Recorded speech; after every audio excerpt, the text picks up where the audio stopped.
Tom, tadadam! Nous voici à la saisie des données. Pour effectuer la saisie de données, vous devez d'abord avoir terminé de compléter votre matrice, donc terminer la première ligne de votre fichier. Si c'est bien fait, alors on est à la bonne place. Vos questionnaires sont numérotés et les numéros devraient correspondre à ceux qui sont dans la première colonne, donc la colonne A. Si vous prenez votre questionnaire numéro 1, vous devriez pouvoir entrer toutes les réponses de cette personne sur la ligne correspondante. Donc, le numéro de sujet 1, mon questionnaire 1, et mes questions vont aller là où c'est bleu présentement.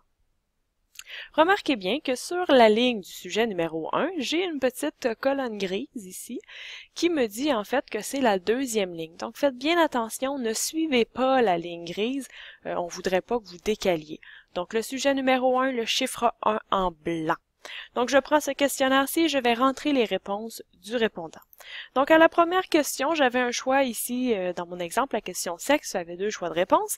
La personne a répondu, en fait, la première case ou la deuxième case. C'est pour ça, d'ailleurs, que vous avez des petits chiffres à côté de vos cases dans votre questionnaire.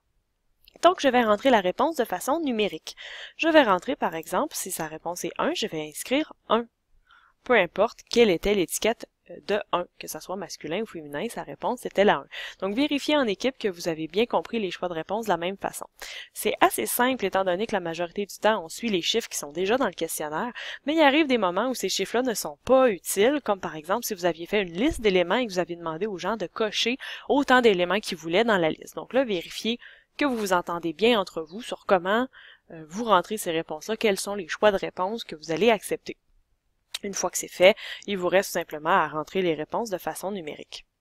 Donc, je rentre les réponses et, oh misère, mon répondant a sauté une question, a mal répondu à cette question-là, ou parce qu'il a répondu une réponse X, il devait sauter à la question suivante, etc. Donc, la personne ne répond pas. Qu'est-ce que je fais? Eh bien, je laisse tout simplement la case vide et je passe à la question suivante.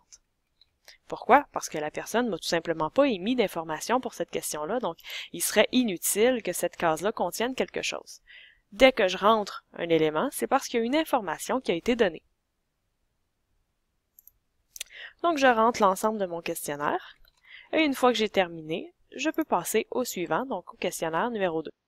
Vous allez continuer comme ça jusqu'à temps que vous ayez rempli votre partie.